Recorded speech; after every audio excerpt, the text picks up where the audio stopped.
Welcome to Sridev's kitchen world. ನಾನು ಈ ವಿಡಿಯೋದಲ್ಲಿ ಪಾಲಕ್ ರೈಸ್ ಮತ್ತು ಅದಕ್ಕೆ ಹೊಂದುವಂತಹ ಶೇರ್ವ ಮಾಡ್ತಾಯಿದ್ದೀನಿ. ಮೊದಲಿಗೆ ಸ್ಟವ್ ಹಚ್ಚಿ ಒಂದು ಬಾಣಲಿ ಇಟ್ಟು ಒಂದು ಸ್ಪೂನಷ್ಟು ಕಡಲೆಬೀಜ ಹಾಕಿ ಹುರಿತಾ ಇದ್ದೀನಿ.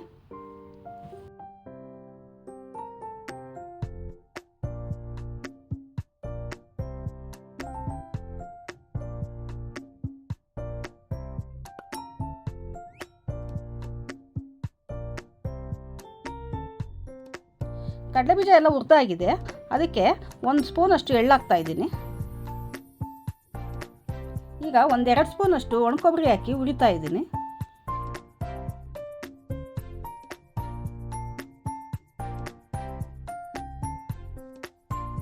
ಈಗ ಇದೆಲ್ಲ ಹುರಿದಿದ್ದಾಗಿದೆ. ಒಂದು ಪ್ಲೇಟ್ಗೆ ಹಾಕ್ತಾ ಇದ್ದೀನಿ.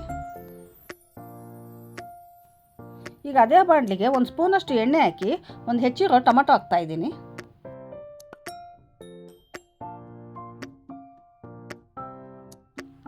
ಈಗ ಅದಕ್ಕೆ ಒಂದು ಸ್ವಲ್ಪ ಉಪ್ಪು ಹಾಕಿ ಚೆನ್ನಾಗಿ ಹುರಿತಾ ಇದ್ದೀನಿ. ಯಾಕೆ ಅಂದರೆ ಅದು ಟೊಮೆಟೊ ಎಲ್ಲ ಸಾಫ್ಟ್ ಆಗಲಿ ಅಂತ.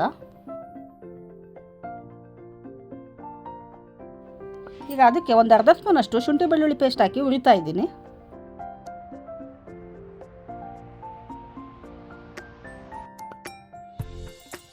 ಟೊಮೆಟೊ ಎಲ್ಲ ಆರಿದ ಮೇಲೆ ಅದನ್ನು ಒಂದು ಜಾರ್ಗೆ ಹಾಕಿ ಹುರಿದಿರೋ ಎಳ್ಳು, ಕಡಲೆಬೀಜ ಮತ್ತು ಕೊಬ್ಬರಿ ಹಾಕಿ ಎಲ್ಲ ರುಬ್ಕೊತಾ ಇದ್ದೀನಿ.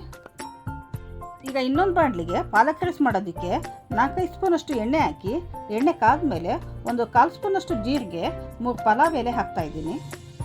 ಜೀರಿಗೆ ಪಲಾವ್ ಎಲೆ ಎಲ್ಲ ಫ್ರೈ ಆದಮೇಲೆ ಒಂದು ಹೆಚ್ಚಿರೋ ದೊಡ್ಡ ಈರುಳ್ಳಿ ಹಾಕಿ ಒಂದು 7-8 ಹಸಿಮೆಣಸಿನ್ಕಾಯಿ ಹಾಕಿ ಫ್ರೈ ಮಾಡ್ತಾ ಇದ್ದೀನಿ. ಈಗ ಅದಕ್ಕೆ ಒಂದು ಸ್ವಲ್ಪ ಉಪ್ಪು ಹಾಕ್ತಾ ಇದ್ದೀನಿ. ಈಗ ಇದನ್ನೆಲ್ಲ ಚೆನ್ನಾಗಿ ಫ್ರೈ ಮಾಡ್ಕೋಬೇಕು.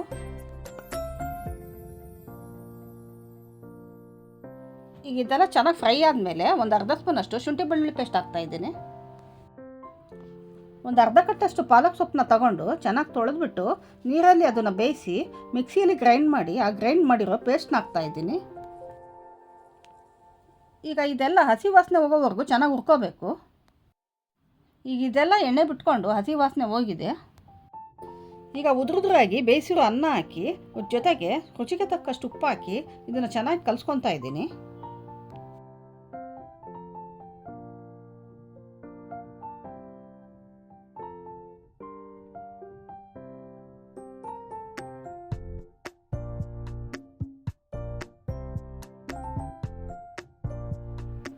ಈಗ ಪಾಲಕ್ ರೈಸ್ ರೆಡಿಯಾಗಿದೆ. ತಿಂಡಿಗೆ ಈ ಪಾಲಕ್ ರೈಸ್ನ ಹಾಗೆ ಸಹ ತಿನ್ಬೋದು, ಇಲ್ಲ ಅಂದರೆ ಶೇರ್ವ ಜೊತೆ ಸಹ ತಿನ್ಬೋದು.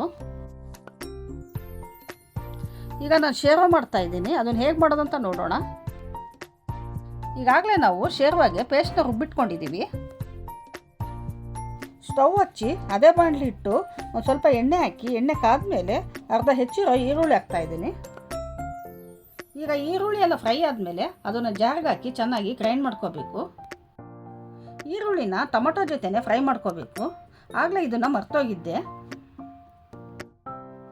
ಅದಕ್ಕೆ ಈಗ ನಾನು ಸಪ್ರೇಟಾಗಿ ಈರುಳ್ಳಿನ ಫ್ರೈ ಮಾಡಿ ಗ್ರೈಂಡ್ ಮಾಡ್ಕೊತಾ ಇದ್ದೀನಿ. ಈಗ ಅದೇ ಬಾಣಲಿಗೆ 2 ಸ್ಪೂನಷ್ಟು ಎಣ್ಣೆ ಹಾಕಿ ಎಣ್ಣೆ ಕಾದ್ಮೇಲೆ 1/4 ಸ್ಪೂನಷ್ಟು ಚಕ್ಕೆ, ಒಂದು 3 ಲವಂಗ, ಒಂದು ಏಲಕ್ಕಿ, ಒಂದು ಪಲಾವ್ ಎಲೆ ಹಾಕಿ ಚೆನ್ನಾಗಿ ಫ್ರೈ ಮಾಡ್ತಾ ಇದ್ದೀನಿ. ಈಗ ಇದೆಲ್ಲ ಚೆನ್ನಾಗಿ ಫ್ರೈ ಆದಮೇಲೆ ರುಬ್ಬಿಟ್ಕೊಂಡಿರೋ ಮಸಾಲ ಪೇಸ್ಟ್ ಹಾಕ್ತಾ ಇದ್ದೀನಿ. ಈಗ ಅದೇ ಜಾರಿಗೆ ಸ್ವಲ್ಪ ನೀರು ಹಾಕಿ ಆ ನೀರನ್ನ ಹಾಕ್ತಾ ಇದ್ದೀನಿ.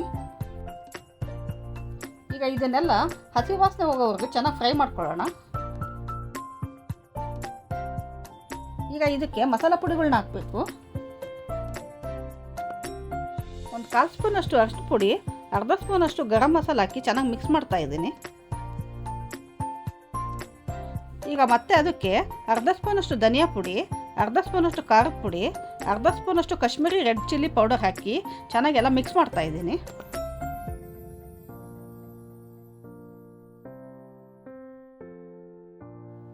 ಈಗ ಇದೆಲ್ಲ ಹಸಿ ವಾಸನೆ ಹೋಗೋವರೆಗೂ ಚೆನ್ನಾಗಿ ಫ್ರೈ ಮಾಡಬೇಕು.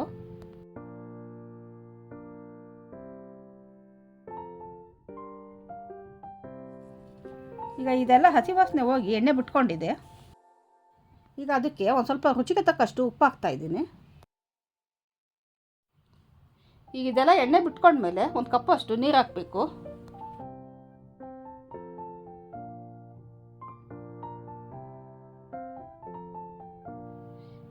ಈಗ ಈ ಶೇರ್ವ ಈ ಥರ ಕನ್ಸಿಸ್ಟೆನ್ಸಿ ಇರಬೇಕು. ಈಗ ಇದನ್ನು ಮೀಡಿಯಮ್ ಫ್ಲೇಮಲ್ಲಿ 5 ನಿಮಿಷ ಕುದಿಸ್ಕೋಬೇಕು.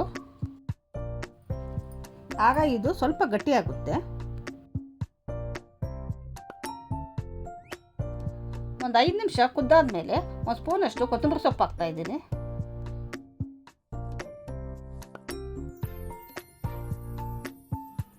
ಈಗ ಶೇರ್ವ ರೆಡಿಯಾಗಿದೆ. ಈ ಶೇರ್ವನ ಬೇರೆ ಡಿಶ್ಗೂ ಸಹ ತಿನ್ಬೋದು, ತುಂಬ ಟೇಸ್ಟಿಯಾಗಿರುತ್ತೆ. ಈಗ ಪಾಲಕ್ ರೈಸ್ ಮತ್ತು ಶೇರ್ವ ರೆಡಿಯಾಗಿದೆ. ಈ ಪಾಲಕ್ ರೈಸ್ ಮತ್ತು ಶೇರ್ವನ ಒಂದು 3/4 ಗಂಟೆಯಲ್ಲೇ ಮಾಡ್ಕೊಂಡ್ಬಿಡ್ಬೋದು. ಇದು ಒಂದು ಬೆಸ್ಟ್ ಬ್ರೇಕ್ಫಾಸ್ಟ್ ಕೂಡ ಹೌದು. ನಿಮಗೆ ಈ ವಿಡಿಯೋ ಇಷ್ಟ ಆಗಿದರೆ ಲೈಕ್ ಮಾಡಿ, ಶೇರ್ ಮಾಡಿ ಹಾಗೂ ನನ್ನ ಚಾನಲ್ ಆದ ಶ್ರೀದೇವ್ಸ್ ಕಿಚನ್ ವರ್ಲ್ಡ್ಗೆ ಸಬ್ಸ್ಕ್ರೈಬ್ ಮಾಡಿ. ಪಕ್ಕದಲ್ಲಿರೋ ಬೆಲ್ ಐಕನ್ ಕ್ಲಿಕ್ ಮಾಡಿ. ನಾನು ಮಾಡಿರೋ ಪ್ರತಿ ವಿಡಿಯೋ ನೋಟಿಫಿಕೇಷನ್ ನಿಮಗೆ ತಲುಪುತ್ತೆ. Thank you.